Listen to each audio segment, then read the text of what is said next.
Oi gente, meu nome é Matheus e hoje é meu aniversário. Eu estou completando 24 anos hoje. Eu não acho que ter 24 anos me torne uma pessoa mais velha, muito pelo contrário, é o auge da juventude. Mas justamente hoje, no dia do meu aniversário, eu acordei bem reflexivo, bem pensativo sobre essa fase da casa dos 20 e poucos anos, caminhando para casa dos 30. O quanto isso é um pouco desesperador para mim, porque eu nunca fui uma pessoa que eu curti da ideia de ter que envelhecer. Eu também sempre comentei com pessoas mais próximas a mim que o fato de ter que morrer sempre foi algo que me trouxesse medo. Mas eu sei que pra gente morrer, a gente só precisa estar vivo e não necessariamente estar mais velho. Então, pra morrer, basta a gente estar vivo, e eu sei que isso não tem nada a ver com idade, até mesmo porque envelhecer faz parte do ciclo da vida, mas isso pra mim sempre foi um assunto um pouco delicado. Tanto quanto se tornar uma pessoa mais velha, tanto quanto morrer um dia. Mas eu sei que pra gente morrer não tem necessariamente a necessidade de a gente estar mais velho, mas sim sobre a gente estar vivo. Então, se você tá vivo, você tem a capacidade de morrer a qualquer momento, não por estar mais velho. Mas desde então,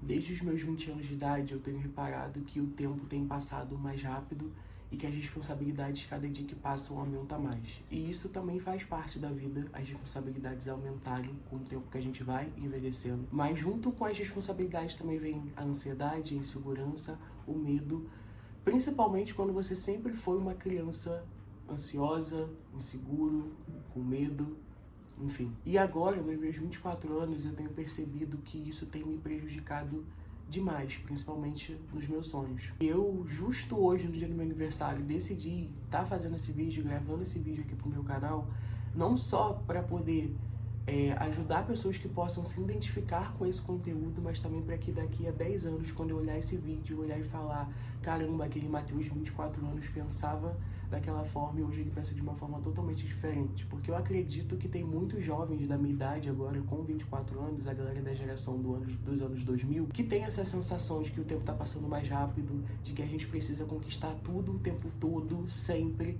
porque senão sempre vem aquela sensação de frustração, aquela sensação de fracasso, como se a gente tivesse fracassado apenas com 24 anos, quando na verdade a gente acha que com 20 anos a gente vai estar com a vida perfeita, mas no fundo, no nosso consciente, a gente sabe que não é bem assim, a vida não é perfeita, nunca vai ser, e não vai ser com 20 anos de idade que a gente vai construir toda uma vida perfeita e que a gente vai viver feliz do resto da vida com 20 anos, porque eu acho que é um processo, e eu sei disso que é um processo, mas acaba que a gente se cobra tanto, principalmente quando isso vem da nossa criação, da nossa família, essa cobrança onde é imposto o tempo todo, que a gente sempre tem que dar o nosso melhor em tudo que a gente faz.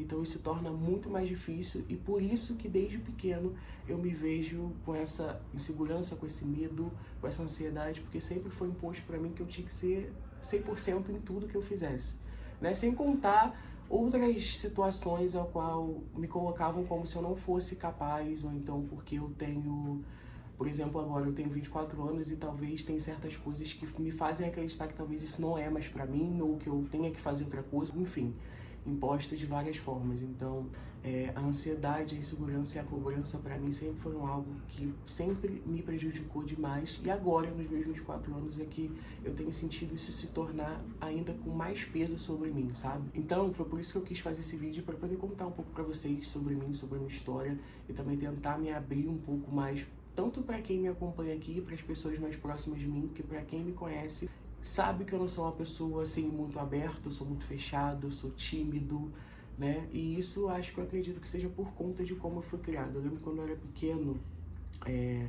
homem naquela época, né, não podia chorar. E se depender até hoje, muitas pessoas ainda pensam assim: menino não pode chorar. Quando na verdade pode sim, porque que só a mulher pode chorar e o homem não. Só a mulher tem sentimento, o homem não. Então isso também sempre foi imposto pra mim desde pequeno, né, que eu não podia demonstrar a emoção. Então isso também sempre foi um ponto pra mim que me pegou muito. E por esse motivo eu decidi gravar esse vídeo para poder compartilhar com vocês um pouco do meu sentimento, para que tenha pessoas que se identifiquem com isso e saibam que vocês não passam por isso unicamente exclusivos e sozinhos, né? Eu acredito que essa nossa geração dos anos 2000, que a galera que está completando entre 20 a 25 anos, tem visto como essa nossa geração tem sido um pouco muito acelerada nas coisas, a gente acreditar que tudo tem que ser no nosso tempo e não no tempo que tem que ser, e como isso também pode prejudicar a nossa saúde mental, nosso estilo de vida, até mesmo os nossos objetivos e os nossos sonhos. E eu sei que é duro, né, porque a gente está vivendo numa fase, numa era onde tudo, a internet, a informação, é tudo muito rápido, e isso acaba consumindo demais a nossa mente. Eu fiz até uma carta aberta porque eu imaginei que talvez eu não conseguiria expressar tudo o que eu gostaria de expressar aqui nesse vídeo. Eu vou dar um jeito aqui de conseguir ler pra vocês essa carta, porque o meu celular tá gravando e eu anotei tudo no celular. Mas eu vou ver se eu pego outro telefone pra poder ler essa carta aberta pra vocês. Que eu fiz não é bem uma carta aberta, mas é mais sobre o que eu sinto, que eu gostaria de passar aqui nesse vídeo. E eu sabia que falando eu não ia conseguir lembrar de tudo, mas eu não tô aqui pra poder culpar minha criação e também nem pra culpar meus pais em relação a isso.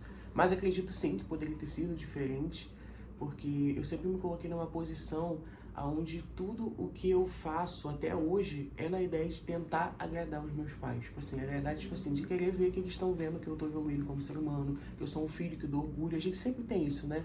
Quando a gente é filho, a gente sempre acaba se colocando nessa posição porque a gente quer ver os nossos pais felizes com a gente sobre o que a gente faz. E aí acaba que é por isso que a gente se cobra tanto em relação às coisas que a gente faz, querendo ver a felicidade deles. Acredito que eles não possam nem muito me cobrar sobre isso, porque eu nunca fui um filho de dar trabalho, eu nunca reprovei no colégio, eu nunca dei trabalho deles terem que ir no colégio resolver alguma situação, nunca. Eu sempre fui aluno nota 10, pode-se dizer assim. Assim, eu sei que na época deles, eles não tiveram tudo isso que eu tenho, que eles me proporcionam hoje em dia, tudo que eu tenho é graças a eles, mas acaba que eu acho que às vezes quando eles não sabem medir, e eu sei que às vezes não é porque eles querem, quando eles não sabem medir as palavras ou a forma que eles falam, pode ser que acabe magoando a gente, porque a gente acha que tá sempre dando o nosso melhor, mas na verdade a gente sempre pode dar mais, né? Isso é um fato. Eu acho que todo ser humano consegue sempre dar 100% de si, ou às vezes até 200%.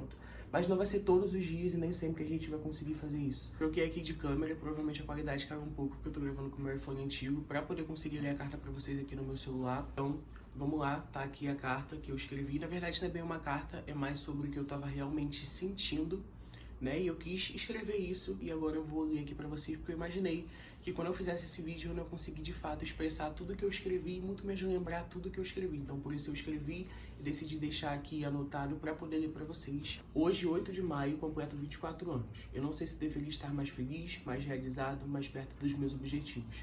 Na verdade, é difícil pensar em felicidade quando você sente que está constantemente atrás do que esperava de si mesmo. Eu já devia ter alcançado mais coisas, já devia estar em outro ponto. A pressão da idade, da cobrança de que aos 24 você já deveria ter feito muitas mais coisas, se formando e ter uma vida mais organizada, tudo isso está na minha cabeça. Mas no fundo eu sei que esse atraso não é só sobre o tempo, é sobre tudo que eu ainda não consegui lidar, tudo o que me segura, tudo que me faz duvidar de mim mesmo. Desde pequeno eu era aquele garoto cheio de sonhos, com muita vontade de fazer coisas, de correr atrás dos meus objetivos. Eu lembro do meu 9º ano, quando tudo parecia possível, mas hoje eu sou uma versão diferente daquele garoto. O tempo foi passando e por mais que eu ainda tenha os mesmos sonhos, as mesmas vontades, existe uma voz dentro de mim que diz que talvez eu esteja velho demais para isso. E essa sensação me paralisa. Sempre que eu penso em tentar algo novo, eu fico me perguntando, será que eu não estou muito velho para isso? Essa voz que eu carrego comigo desde muito cedo me diz que eu nunca sou o suficiente, que eu estou sempre atrasado. Mas eu sei que essa voz não é minha. Ela foi construída ao longo da minha vida, influenciada pela pressão de outras pessoas e pela forma como a sociedade vê os outros a mim. Eu ainda sinto insegurança, a sensação de não ser suficiente, de viver com a constante pressão de que algo está errado comigo. E essa insegurança, ela não surgiu do nada. Ela foi moldada ao longo dos anos por pessoas ao meu redor. Essas pessoas, por mais que elas me amem, têm uma forma muito rígida de ver as coisas, uma forma de cobrar que, em vez de motivar, só me faz me sentir menor. Quando eu falei com essas pessoas que eu queria fazer o Enem, essas mesmas pessoas me desmotivou dizendo, agora com 24 anos que você quer fazer o Enem? Quando naquele momento eu queria um apoio, uma palavra de incentivo, mas o que eu recebi foi um empurrão para trás e isso me desmotivou. Me fez questionar ainda mais se eu deveria tentar, se eu estou fazendo as coisas certas. E quando eu digo se eu deveria ou estou fazendo as coisas certas, é em relação à questão de que, como eu disse pra vocês, a minha idade sempre foi imposta pra mim como algo que, como se a minha idade dissesse sobre quem eu sou, sobre o que eu quero fazer, sobre o que eu tenho que fazer e o que eu não tenho que fazer. Então, em especial, eu tô gravando esse vídeo um dia no meu aniversário justamente por isso, porque todo ano que o meu aniversário chega, eu me sinto desesperado com aquela sensação de, meu Deus, eu tô ficando mais velho, eu tô ficando pra trás. Tenho uma sensação de que eu não conquistei nada, quando na verdade eu tenho várias conquistas, mas também tenho muita dificuldade em celebrar essas minhas conquistas. Eu sempre coloco como se não fossem nada, mas que na verdade, para muitas pessoas, às vezes que possa estar no meu lugar, é muita coisa. As pessoas que estão ao meu redor não entendem, talvez nunca vão entender o que quanto essa falta de apoio e essas cobranças têm impacto na minha autoestima. Elas não veem o quanto isso me desmotiva, me faz sentir que eu estou perdendo o controle da minha própria vida E isso é doloroso porque vem de pessoas que eu mais esperava apoio e não conseguem ver que a falta de compreensão sobre isso acaba afetando em tudo na minha vida. Eu não sou uma pessoa preguiçosa. Eu não estou deixando as oportunidades passarem porque eu quero. Eu não estou me afastando de tudo porque eu sou fraco ou por não querer tentar. Eu me lembro muito bem do garoto que eu fui no 9º ano. Era um garoto cheio de sonhos, cheio de vontade de fazer as coisas, de viver, de conquistar. Eu olhava para o futuro com uma sensação de que tudo era possível. Mas quando olho para mim hoje, vejo que aquele garoto ainda está dentro de mim. Eu não posso deixar ele desaparecer, mesmo que as dificuldades que eu enfrentei ao longo da vida tenham me feito esquecer o quanto eu acreditava em mim mesmo. Eu sei que ainda tem esse garoto aqui dentro, que sonha, que quer tentar, que quer viver, mas é difícil não se sentir sozinho em tudo isso. É como se, por mais que o tempo tenha passado, eu tenha crescido, algo dentro de mim ainda fosse o mesmo. Eu não quero deixar esse garoto para trás, ele ainda é uma parte de quem eu sou. Hoje, olhando para o passado, eu percebo que a vida não precisa ser vivida conforme o ritmo das outras pessoas. Eu não sou um fracasso, eu sou alguém que está tentando, e mesmo que ainda não tenha chegado onde quero, ainda há tempo. Eu não preciso mais me comparar com os outros, eu preciso me respeitar. Eu não preciso mais me diminuir para caber em um molde que não é meu. Hoje eu quero ser quem eu sou, com todas as minhas inseguranças, todas as minhas lutas, com todas as coisas que me fazem ser quem eu sou. Eu vou continuar tentando, porque eu não sou fraco, mas porque eu sei que no fundo há uma força em querer ser melhor. Eu sou mais do que os meus medos, eu sou mais do que as pessoas pensam sobre mim, e mesmo que eu me senti perdido, mesmo quando eu senti que estou atrasado, eu sei que o garoto do 9º ano, aquele que sonhava e acreditava que podia conquistar o mundo, ainda está dentro de mim, e ele vai continuar tentando, não importa o que aconteça. Esse final ali me deixa um pouco emocionado, porque sabe quando dentro de você sente que tudo aquilo que você sonha, que você deseja, uma hora vai acontecer? Sabe quando aquele sonho, aquele objetivo queima dentro de você? É assim que eu me sinto todos os dias, mesmo com os meus medos e com as minhas inseguranças. Então, por isso que eu quis trazer esse vídeo aqui pro canal, ter vídeo para eu, quando passar um bom tempo, eu olhar para ele e ver que aquele Matheus de 24 anos conseguiu vencer todos os seus medos, todas as suas inseguranças e conseguiu finalmente conquistar os seus objetivos. Então é isso, eu espero que vocês tenham gostado desse vídeo, espero que tenha tocado o coração de alguém, e se tem pessoas que se identificaram com esse conteúdo, com o que eu trouxe aqui, com o que eu falei aqui, com as palavras que eu disse, fique tranquilo, que eu também vou tentar ficar por aqui, porque eu sei que no fundo, tudo na nossa vida passa, tem jeito pra tudo, só não tem jeito pra morte. Afinal, como eu disse, pra gente morrer, basta estar vivo, e não é sobre a gente envelhecer que a gente vai morrer. Então, é isso, gente. Um beijo no coração de vocês e até o próximo vídeo.